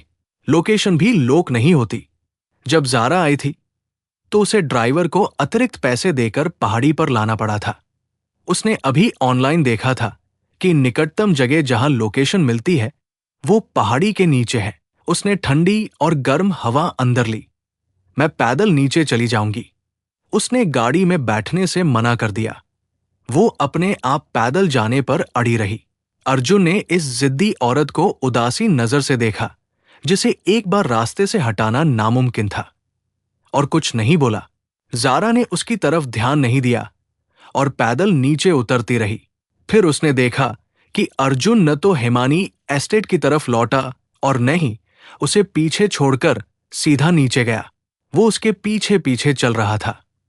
वो जितना कदम बढ़ाती वो भी उतना बढ़ाता, वो जितना मीटर चलती वो भी उतना चलता। ज़ारा ने पहले सोचा कि वो उसका रास्ता रोक रही है, इसलिए वो किनारे चलने लगी, लेकिन वो फिर भी उसे पास नहीं करता था और पीछे पीछे चलता रहता था। ज़ारा का पूरा शरीर उसकी हेडलाइट्स की 2 किरणों से रोशन हो रहा था। रोशनी और परछाई तो अदृश्य होती है, फिर भी उसे लगा मानो वो एक ठोस पिंजरे में घिर गई हो। वो और बर्दाश्त नहीं कर सकी। वो अचानक मुड़ी, गाड़ी की हेडलाइट्स के सामने, और उस सुंदर आदमी को देखा जिसके चेहरे पर हमेशा अत्यधिक उदासीनता रहती थी। ज़ारा गाड़ी के पास आई। मिस्टर मल्होत्रा, आपने खेल पूरा कर लिया? अर्जुन ने एक हाथ से स्टीयरिंग व्हील पकड़ रखा था। क्या तुम्हें यह पसंद नहीं था कि मैं तुम्हें मजबूर करूं? अब मैं तुम्हारी इच्छा का पूरा सम्मान कर रहा हूं। अगर तुम आज रात पहाड़ी से नीचे जाना चाहती हो तो जाओ। अगर गाड़ी में नहीं बैठना चाहती तो मत बैठो। क्या यह मना है? जब अर्जुन ने उसका सम्मान करने वाले शब्द कहे तो ज़ारा को हंसी आनी चाहिए थी, लेकिन आई नहीं। तो इसलिए वो उसे स्टडी में खींचना चाहता था, लेकिन अंत में नहीं खींचा। अर्जुन ने गाड़ी का दरवाजा अनलॉक किया। बैठना है या नहीं? ज़ारा ने मुश्किल से लार निगली। उसे लगा मानो उसके गले में छुरी घूंप दी गई हो। वो जानती थी कि वो गंभीर रूप से बीमार है, और अगर वो ऐसी जिद करती रही तो पहाड़ी के नीचे पहुंचने से पहले ही मर सकती थी।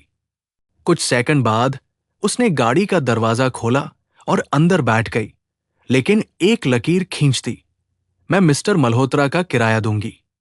अर्जुन ने जीभ की नोक से अपने मुंह की छत को छुआ, फिर बोला, ठीक है, मैं एक ही गाड़ी अधिकतम 6 महीने चला सकता हूं, चाहे मैं इसे दिन में 4 बार चलाऊं। एक 3 करोड़ रुपए की रोल्स रॉयस, जिसे 180 दिनों से विभाजित किया जाए, और फिर 4 बार से एक ट्रिप का कितना होगा?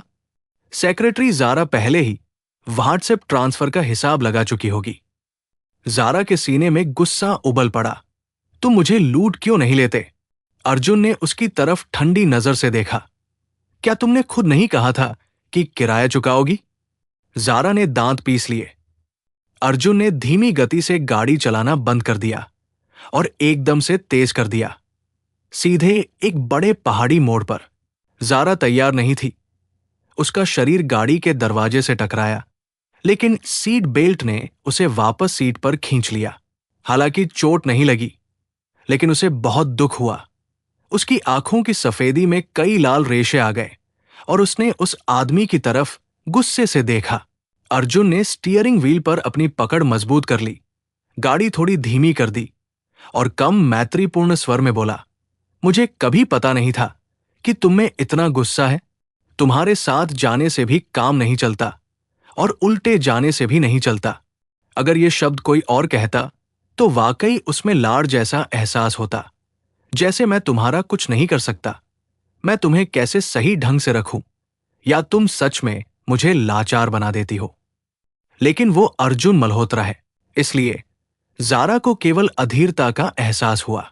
ज़ारा का स्वभाव ऐसा है, वो आमतौर पर चुप और धैर्यवान होती है और खुद को हर बात में रोक सकती है, लेकिन जब वो बीमार होती है तो उसकी भावनाएं और गुस्सा जरूर उभर कर आते हैं। जैसे जब वो जल नगर में थी और कई भोजन भूखी रहने के बाद पेट दर्द हुआ था, तो वो अर्जुन द्वारा कही गई हर बात का जवाब देती थी। इस बार भी वैसा ही हुआ। उसने व्यंग्य किया, मुझे मिस्टर मल्होत्रा भी बहुत दिलचस्प लगते हैं। जब बुढ़िया हिमानी ने मुझसे पूछताछ की तो आपने यहां तक नहीं कहा। मैं कल रात नर्सरी में था और मैंने उसे पूरा समय देखा। उसने जहर नहीं दिया। फिर भी नियति की चलो उसकी मदद करे के कारण आपने मैडम हिमानी के साथ इतनी बात करने का कृपा की, और अब आप खुद गाड़ी निकालकर मेरा पीछा कर रहे हैं। क्या मिस्टर मल्होत्रा को नहीं लगता कि आपका व्यवहार थोड़ा असंगत है? क्या तुम मुझसे नाराज हो कि मैंने तुम्हारी गवाही नहीं दी? अर्जुन का चेहरा और ठंडा और कठोर हो गया। तो फिर जब मैडम हेमानी ने तुमसे पूछा तो तुमने ये क्यों नहीं कहा कि तुम कल रात मेरे साथ थी? सूची में आया नौकर, नौकरानी और बॉडीगार्ड थे, लेकिन उसका कोई जिक्र नहीं था। उसने खुद कुछ नहीं कहा, फिर भी वो ये कहने की हिम्मत करती है कि उसने नहीं बोला। जारा ने होंठ चबाए। भले ही मैं बता देती, आप मेरी मदद नहीं करते तो मैं अपनी सांस क्यों बर्बाद करूं? अर्जुन का चेहरा बर्फ जैसा हो गया। तुमने क्या कहा? जारा ने हिम्मत करके दोहराया। मैंने कहा, भले ही मैं बता देती, आप मेरी मदद नहीं करते। क्या यह सही नहीं है? आप प्रोफेसर शर्मा नहीं हैं। आप बिना किसी कारण के मेरी तरफ नहीं खड़े होते। अगर खड़े भी होते हैं तो मुझसे कुछ वापस लेने की उम्मीद में। ऐसी मदद का क्या फायदा? अर्जुन ने गहरी आवाज में कहा। क्या तुम्हें सच में मेरे बारे में ऐसा सोचना जरूरी है? अरे, आपको नहीं पता, ये सब आपके पुराने करतूतों की वजह से है, जिसने मुझमें ऐसी छवि बना दी। मैंने कभी प्रोफेसर शर्मा को ऐसा नहीं सोचा। साफ है कि समस्या मिस्टर मल्होत्रा के अंदर है। Professor Sharma, professor Sharma, professor Sharma, ये कभी खत्म नहीं होगा। अर्जुन के चेहरे का भाव अचानक ठंडा पड़ गया और उसने अचानक ब्रेक लगा दी। गाड़ी एक ढलान पर खड़ी थी, आगे नीचे और पीछे ऊपर। जारा जड़ता के कारण आगे झुकी, लेकिन किस्मत से उसने हैंडल पकड़ रखा था और वास्तव में गिरी नहीं। वो सच में गुस्सा हो गई। उसकी गाड़ी में बैठने के बाद उसने जानबूझकर उसे ऐसे उछाला। वो पहले से ही चक्कर खा रही थी और अब उल्टी जैसा महसूस हो रहा था। उसी समय अर्जुन की गुस्से भरी आवाज उसके कानों में गूंजी। तो तुम्हारे इस तरह के व्यवहार का कारण राजत शर्मा है? अगर तुम राजत शर्मा को इतना पसंद करती हो तो तुमने उसकी प्रेम स्वीकारोक्ति क्यों अस्वीकार कर दी? तुमने उसे रोकने की कोशिश क्यों नहीं की? तुमने उससे ये क्यों नहीं कहा कि वो तुम्हारे लिए बेंगलुरु न जाए? उसे कैसे पता कि उसने राजत शर्मा की प्रेम स्वीकारोक्ति अस्वीकार कर दी? उसे कैसे पता कि राजत शर्मा बेंगलुरु गया? कोई बात नहीं, इससे कोई फर्क नहीं पड़ता कि उसे कैसे पता चला। जारा अब उसकी गाड़ी में नहीं रहना चाहती थी। वो पहाड़ी पर आधे रास्ते मर जाना पसंद करेगी, बजाय इसके कि वो उसकी गाड़ी में रहे और बार बार अपमानित हो। उसने दरवाजे के हैंडल तक पहुंचने की कोशिश की, लेकिन अर्जुन ये देखकर कि वो सच में राजत शर्मा को ढूंढने जाना चाहती है, बहुत गुस्से में आ गया। उसने उसकी बाह पकड़ी और उसे वापस खींच लिया। जारा के पास प्रतिक्रिया करने का समय भी नहीं था कि उसने उसके सिर के पीछे हाथ रख दिया। जारा पहले से ही चक्कर में थी और उसके आक्रामक व्यवहार ने उसे और भी घुटन और बेचैनी महसूस कराई। इसलिए उसने जल्दी से उसे धक्का दे दिया। किस्मत से वे गाड़ी में थे, इसलिए अर्जुन के लिए उसे पूरी तरह काबू में करना इतना आसान नहीं था। उसके एक धक्के से वे अलग हो गए। जारा जोर जोर से सांस ले रही थी और उसकी आंखें लाल थी। क्या तुमने नहीं कहा था कि अब मुझे परेशान नहीं करोगे? अर्जुन की आंखें काली और उदास थी। इस बार की गिनती नहीं होगी। इस बार तुमने मुझे गुस्सा दिलाया है। असल में किसने किसको गुस्सा दिलाया? और सिर्फ इसलिए कि उसने उसे गुस्सा दिलाया, वो जो चाहे कर सकता है? ये नियम किसने बनाया? क्या वही नहीं जिसने हमेशा बनाया है? वही तो हुक्म चलाता है। जारा इतना गुस्सा थी कि बोल नहीं पा रही थी। अर्जुन ने अपना मुंह रगड़ा और खून देखा। ये औरत बिल्कुल बिल्ली जैसी थी। उसने सीधे उसे काट लिया। उसका एडम्स एप्पल थोड़ा हिला। चुपचाप बैठो, फिर से मुझसे टकराकर आंखें मत दिखाना। पहाड़ी सड़क पहले से ही टेढ़मेढ़ी थी। जारा ने अपना गुस्सा दबाया, वापस अपनी सीट पर बैठ गई और आर्मरेस्ट को पकड़ लिया। अर्जुन ने गियर बदला, ब्रेक छोड़े और गाड़ी को ढलान से नीचे उतार दिया। अर्जुन ने उससे नहीं पूछा कि वो कहाँ रहती है और जारा ने भी नहीं बताया। वो जानती थी कि वो जानता है। उसने सोचा था कि वो उसके नियंत्रण से बच निकली है, लेकिन असल में वो अब भी उसकी हर हरकत पर नजर रख रहा था। गाड़ी आखिरकार पहाड़ी के नीचे और मुख्य सड़क पर पहुंच गई। सड़क सीधी थी और स्ट्रीट लाइट्स तेज थी। अर्जुन आखिरकार यात्री सीट पर बैठी उस औरत पर एक नजर डाल सका। जारा गाड़ी के दरवाजे पर टिकी हुई थी। उसका सिर एक तरफ झुका था, आंखें बंद थी, बहुत थकी लग रही थी। उसकी सांस भारी थी और उसकी भौहें सिकुड़ी हुई थी, मानो उनके बीच दुख का कोई अटल कोहरा हो। अर्जुन ने उसे कई बार देखा, लेकिन ये याद करके कि वो बार बार राजद शर्मा का जिक्र कर रही थी, उसने नाराजगी से नजर हटा ली और स्टीयरिंग व्हील को कसकर पकड़ लिया। जारा वास्तव में सोई नहीं थी, वो सो नहीं सकती थी और उसका शरीर गर्मी और ठंड के बीच झूल रहा था। ये एहसास उसके लिए अजनबी नहीं था। ऐसा ही तब हुआ था जब वो व्यापारी जहाज पर बीमारी से बेहोश हो गई थी। शायद इसलिए क्योंकि वो आजकल काम में व्यस्त थी और ठीक से आराम नहीं कर पाई थी, साथ ही नए माहौल में ढल नहीं पाई थी। इसलिए ये बीमारी अचानक आई थी। ताजमहल पैलेस होटल पहुंचकर गाड़ी रुकी और जारा तुरंत जाग गई। अस्पष्ट स्वर में बोली, शुक्रिया मिस्टर मल्होत्रा। उसने गाड़ी का दरवाजा खोला और बाहर निकली। वो बखूबी जानती थी कि वो अपनी सीमा तक पहुंच चुकी है और कांपते हाथों से उसने अपना फोन निकाला और 120 डायल किया। अर्जुन ने गाड़ी से उसकी जाती हुई परछाई देखी। वो साफ तौर पर ढहने की कगार पर थी। जारा ने अभी अभी एम्बुलेंस सेंटर को अपना पता दिया था कि बिना ध्यान दिए वो किसी से टकरा गई जो उसकी तरफ आ रहा था। अगर ये टक्कर किसी स्वस्थ व्यक्ति को होती तो वो कमोबेश लड़खड़ा जाता, लेकिन खड़ा रह सकता था। हालांकि जारा के पास अब कोई संतुलन नहीं था और अचानक टक्कर से वो पीछे गिरने लगी। उस मन में तुरंत जो ख्याल आया वो था, चलो कोई बात नहीं, मैंने एम्बुलेंस तो बुला ही ली है। लेकिन अपेक्षित दर्द नहीं आया। इसके बजाय उसकी कमर को पहले एक मजबूत और शक्तिशाली बाह ने कसकर थाम लिया।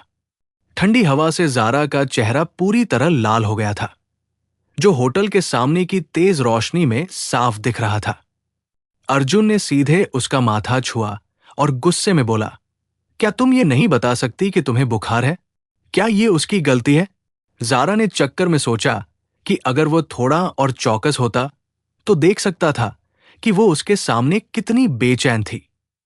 अगर प्रोफेसर शर्मा होते तो वो जरूर बता देते। अर्जुन का चेहरा राख जैसा हो गया। उसने कुछ नहीं कहा, उसे अपनी बाहों में उठाया और वापस गाड़ी में बिठा दिया। सिटी हॉस्पिटल गए, इमरजेंसी में गए, तापमान लिया 39.1 डिग्री सेल्सियस, तेज बुखार। उसे भर्ती करना पड़ा और ड्रिप लगानी पड़ी। अर्जुन मल्होत्रा जारा मेहता के अस्पताल के बिस्तर के पास खड़ा था। उसके असामान्य लाली से भरे चेहरे को देख रहा था। उसकी झुकी हुई पलकों के नीचे एक अज्ञात भावना थी और उसका स्वर भी अस्पष्ट था। राजद शर्मा चला गया और तुम इतनी परेशान हो? तुमने खुद को इस हालत में डाल दिया। हॉस्पिटल के तकिए और कंबल सब सफेद थे और जारा मेहता उनमें दुबकी हुई थी। इतनी नाजुक लग रही थी मानो जरा सा छूते ही टूट जाए।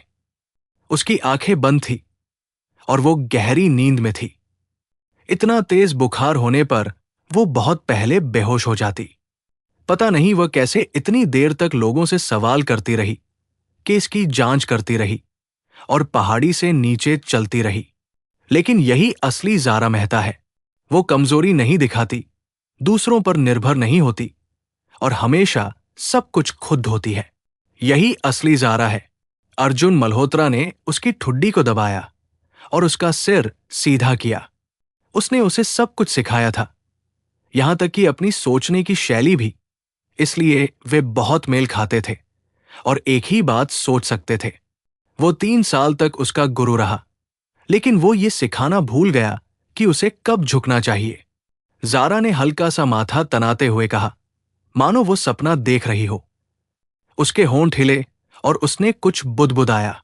अर्जुन ने सुनने के लिए सिर झुकाया। डॉट, तुम मुझे जाने क्यों नहीं देते? अर्जुन की आंखें अचानक गहरी और समझदार हो गई। जारा ने वही वाक्य धुंधले स्वर में दोहराया। वो सचमुच नहीं समझ पाई। पहले अनन्या शर्मा, फिर सान्या और अब निधि खन्ना।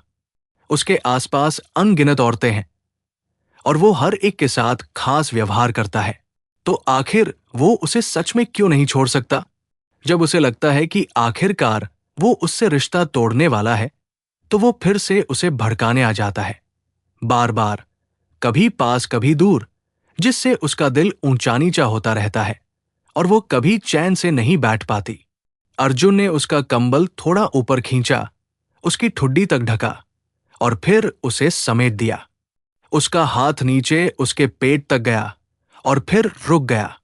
मोटे कंबल के ऊपर से भी उसके हाथ ने कोई जोर नहीं लगाया, लेकिन जारा का शरीर अकड़ गया। अर्जुन की आवाज गहरी थी। तुम कैसे उम्मीद कर सकती हो कि मैं तुम्हें जाने दूं? जारा की पलकें थोड़ी कांपी और उसकी आंख के कोने से एक आंसू बह निकला। जारा बहुत गहरी नींद सोई और अगली सुबह करीब 7 बजे जाग गई। ये एक डबल रूम था। वो बगल के बिस्तर पर मरीज से एक पर्दे से अलग थी। फिर भी वो मरीज के परिवार वालों की आवाजें सुन सकती थी, जो उसका हालचाल पूछ रहे थे, जबकि वो खुद चुप थी। अर्जुन मल्होत्रा जा चुका था। पता नहीं कब गया, शायद कल रात ही। जारा ने कभी सोचा भी नहीं था कि मिस्टर मल्होत्रा अस्पताल में उसके साथ रहने का कष्ट करेंगे। पश्चिमी मुंबई की सर्दी ठंडी होती है। खिड़की थोड़ी खुली थी और हल्की सुबह की हवा अंदर आ रही थी। उसका बिस्तर खिड़की के पास था। थोड़ी ठंडक थी, इसलिए वो कंबल में और सिकुड़ गई। जारा को अब भी थोड़ा चक्कर आ रहा था और तेज बुखार उतरने के बाद आने वाले दर्द से उसका शरीर अकड़ रहा था। उसने समय का अंदाजा लगाया और सोचा कि मिस्टर शर्मा अब तक जाग गए होंगे, इसलिए उसने अपना फोन उठाया और एक कॉल की। सच में थोड़ी ही देर में उन्होंने फोन उठा लिया। जारा ने खांसते हुए कहा, मिस्टर शर्मा, मैंने कल रात हेमानी परिवार का मामला निपटा दिया था। हाँ, क्या मामला है? जारा ने सब कुछ विस्तार से बताया। बेशक हेमानी परिवार में अर्जुन और निधि से मुलाकात वाला हिस्सा हटा दिया। बस यही है, ये सब एक गलतफहमी थी। मिस्टर शर्मा, अच्छा हुआ कि गलतफहमी थी। हम अगले साल की पहली तिमाही में हेमानी परिवार के साथ फिर से अनुबंध नवीनीकृत करेंगे। इस पर कोई कड़वाहट नहीं होनी चाहिए। जारा की आवाज कुछ धीमी थी। जी, मैं समझ गई, मैं संभाल लूंगी। मिस्टर शर्मा ने एक भौं उठाई। मैंने तुम्हें कई बार खांसते सुना। क्या तबीयत ठीक नहीं है? जारा ने कर्कश स्वर में कहा, कल रात मुझे बुखार आ गया था। तो आज तुम आराम करो। कोई जरूरत नहीं। आज सुबह ड्रिप लगने के बाद मैं डिस्चार्ज हो सकती हूं। आज दोपहर आपकी सूर्या ग्रुप के साथ ऑनलाइन मीटिंग है और मैं समय से पहले कंपनी पहुंचकर तैयारी कर लूंगी। मतलब सिर्फ आधे दिन की छुट्टी। जारा मेहता एक कुशल और विनम्र कर्मचारी, जो आगे पीछे का समझती है और कभी निजी मामलों को काम में हस्तक्षेप नहीं करने देती। बिल्कुल वैसी कर्मचारी जैसी हर मालिक को पसंद होती है। मिस्टर शर्मा ने ठीक कहा और फोन रख दिया। फिर उसने सिर उठाकर मेज के पार अपने चौथे भाई को देखा। उसने अपनी कॉफी उठाई, एक घूंट पिया और नाश्ता करते हुए कहा, सेक्रेटरी जारा को बुखार है और अस्पताल में ड्रिप लग रही है। क्या तुम उससे मिलने जाना चाहोगे? राजद शर्मा एक पल के लिए रुका, फिर उसने सिर हिलाया। वो बहुत मेहनत करती है, लेकिन उसे अपनी सेहत का भी ध्यान रखना चाहिए। चूंकि उसने कहा कि वो दोपहर में काम पर जा सकती है, तो कोई बड़ी समस्या नहीं होनी चाहिए। मैं उसे परेशान नहीं करूंगा और उसे और मुश्किल में नहीं डालूंगा। ये रवैया। मिस्टर शर्मा ने तुरंत अंदाजा लगा लिया। तुमने सेक्रेटरी जारा के सामने प्रस्ताव रखा था, उसने तुम्हें अस्वीकार कर दिया। वरना वो ऐसा क्यों कर रहा होता मानो उसे परेशान करने से डर रहा हो। मिस्टर शर्मा अपने छोटे भाई को अच्छी तरह जानते थे। वो विचारशील और समझदार था। वो सिर्फ इसलिए रिश्ता नहीं तोड़ता कि किसी ने उसके एहसासों को स्वीकार नहीं किया। वो खुद से दूरी बना लेता था ताकि दूसरे व्यक्ति को असहजता न हो। राजद शर्मा ने कुछ नहीं कहा और आंखें झुकाए अपना दलिया पीता रहा। इनकार न करने का मतलब स्वीकार करना है। मिस्टर शर्मा ने हल्का सा माथा तनाते हुए कहा, क्या सेक्रेटरी जारा के इनकार करने की वजह से तुम दिल्ली जॉब करने जाना चाहते हो? राजत, मैं दिल्ली अपने विकास के लिए जा रहा हूं। इसका किसी और से कोई लेना देना नहीं है। मिस्टर शर्मा ने सीधा कहा, लेकिन अगर सेक्रेटरी जारा तुम्हारी बात मान लेती तो तुम नहीं जाते। बेशक, लेकिन सच तो यह है कि वो और जारा मेहता एक दूसरे से दूर जाने के लिए ही बने थे। राजत आज भी सोचता है, अगर वो जल नगर नहीं गया होता, अगर वहां वे घटनाएं नहीं हुई होती, और अगर वह और जारा अपने रास्ते पर चलते रहे होते, तो क्या आखिरकार उनकी शादी हो सकती थी? दुर्भाग्य से इस दुनिया में क्या अगर जैसा कुछ नहीं होता। राजत इस बारे में बात नहीं करना चाहता था, इसलिए उसने बात टाल दी और अपना चश्मा ठीक करते हुए कहा, मैं आज जा रहा हूं। जाने से पहले मैं अपने बड़े भाई को एक बात बताना चाहता हूं। क्या तुम्हें लावण्या तिवारी से कभी शादी नहीं करनी चाहिए? मिस्टर शर्मा अपनी कुर्सी पर पीछे झुक गया और पूछताछ भरी नजर से उसकी तरफ देखा। राजत ने शांति से कहा, भाई ने कुछ दिन पहले हेमानी परिवार की दावत में लावण्या के किए हरकतों के बारे में सुना ही होगा। ऐसी विशैली औरत के साथ रहना तुम्हारे ओहदे का अपमान है। पश्चिमी मुंबई में कितने ही प्रतिष्ठित परिवारों की बेटियां हैं। भाई उनमें से कोई और ज्यादा उपयुक्त चुन सकते हैं। मिस्टर शर्मा ने आंखें सिकोड़ी, तुम शायद ही मेरे मामलों में दखल देते हो। क्या ये इसलिए है क्योंकि लावण्या शर्मा परिवार की मुखिया बनने के योग्य नहीं है, या इसलिए कि उसने हेमानी परिवार की दावत में सेक्रेटरी जारा को शर्मिंदा करने की कोशिश की थी और तुम उसकी प्रतिशोध लेने के लिए बोल रहे हो? राजत बेफिक्र रहा। जारा अब शर्मा परिवार की सेक्रेटरी है। अगर वो बदनाम होती है तो ये शर्मा परिवार के बदनाम होने जैसा ही है। लावण्या को ये बिल्कुल समझ नहीं आता, उसमें दूरदर्शिता का अभाव है। अगर शर्मा परिवार की मुखिया ऐसी औरत है तो देरसबेर शर्मा परिवार पूरे उद्योग में हंसी का पात्र बन जाएगा। मिस्टर शर्मा ने अपनी अंगूठी घुमाई जो शर्मा परिवार के मुखिया का प्रतीक थी। बिना ज्यादा सोचे उसने सिर हिलाते हुए कहा, ठीक है, बस एक शब्द, और लावण्या तिवारी का शर्मा परिवार में शादी करने का सपना पूरी तरह चकनाचूर हो गया। राजत मुस्कुराया और फिर से अपना चम्मच उठाया। दिल्ली जाकर शायद मेरी मुलाकात सान्या से हो जाए। क्या आप उसे कुछ कहना चाहेंगे, भाई? मिस्टर शर्मा ने ठंडे स्वर में उल्टा सवाल किया। सान्या कौन है? राजत ने और कुछ नहीं पूछा। एक औरत जिसने उससे इतने साल प्यार किया, जो एक डाल पर बैठी मोरनी से बनकर राह किनारे की घास हो गई। वो मिस्टर शर्मा की नजरों में मेज पर पानी की एक बूंद के समान थी। जैसे ही पहुंची, कोई निशान नहीं बचा और उसे पहचाना तक नहीं। इससे बड़ी बेरमी नहीं हो सकती। हेमानी एस्टेट में भी नाश्ता चल रहा था। बुढ़िया हेमानी ने आवाज सुनी, सिर उठाकर देखा तो निधि खन्ना मैडम हेमानी का हाथ पकड़े हंसती बात करती नीचे उतर रही थी। दोनों इतनी घनिष्ठता से पेश आ रही थी जैसा जारा ने कल रात सोचा था। पलक झपकते ही पहली मुलाकात से बेस्ट फ्रेंड बन गई। बुढ़िया हेमानी ने हल्का सा माथा तनाते हुए कहा, लेकिन तुरंत संभल गई। बहुत मेहनत की मिस निधि, तुमने कल रात आरती और दोनों बच्चों की देखभाल भी कर दी। निधि ने मैडम हेमानी के लिए एक कुर्सी खींची और मुस्कुराते हुए बोली, बुढ़िया मां, आप बहुत कृपा करती हैं। अर्जुन आपका बहुत सम्मान करते हैं और मैं भी आपको अपनी दादी मानती हूं। बच्चे तो मेरे भतीजे जैसे हैं, इसलिए उनकी देखभाल करना मेरा फर्ज था। मैडम हेमानी बहुत प्रभावित हुई और उसका हाथ पकड़कर बैठ गई। बुढ़िया हेमानी ने हल्की मुस्कान के साथ कहा, मैंने सुना कि अर्जुन कल रात चले गए। क्या कोई जरूरी काम था? निधि ने कहा, काम का कोई अहम मसला था। अर्जुन ने मुझसे कहा कि मैं आपसे माफी मांगू। उसने बेअदबी की है और अगली बार जब वो हेमानी एस्टेट आएगा तो ठीक से आपका साथ निभाएगा। इस बार उसने मुझसे कहा कि मैं उसकी तरफ से सब संभाल लूं। मैडम हेमानी ने उसका हाथ थपथपाया। मैं कल रात ही देख सकती थी कि मिस्टर मल्होत्रा तुम्हारे साथ बहुत खास व्यवहार करते हैं। उनकी बात सुनो, जैसे पति पत्नी एक दूसरे का सब कुछ कर सकते हैं। वे तुम्हें अपनी मंगेतर जैसा मानते हैं। निधि ने शर्माते हुए कहा, दीदी आरती, आप तो बुढ़िया हिमानी ने सीधे कहा, अर्जुन इतनी बड़ी कंपनी का मालिक है, लेकिन उसका कोई भाई बहन नहीं है जो उसकी मदद करे। उसे अकेले ही सब झेलना झेलना पड़ता है। पहले नाश्ता कर लेते हैं। बुढ़िया हिमानी हमेशा सिर्फ जरूरत की बात करती थी।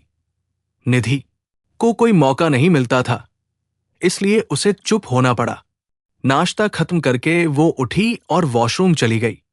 अब रेस्तरां में सिर्फ बुढ़िया हिमानी और मैडम हिमानी रह गई। मैडम हिमानी ने कहा, मां, इस मिस निधि से बहुत ज्यादा घनिष्ठता मत बनाइए। मैडम हिमानी चौंक गई। समझ नहीं आया, मां को निधि पसंद नहीं आई? लेकिन मुझे तो निधि बहुत अच्छी लगती है। उसका स्वभाव भी अच्छा है। उसका स्वभाव अच्छा है या नहीं मुझे नहीं पता, लेकिन तुम सच में बहुत भोली हो। बुढ़िया हिमानी ने कई साल बिजनेस में बिताए थे। उन्होंने तरह तरह के लोग देखे थे। ये चालें उनसे छिपी नहीं थी।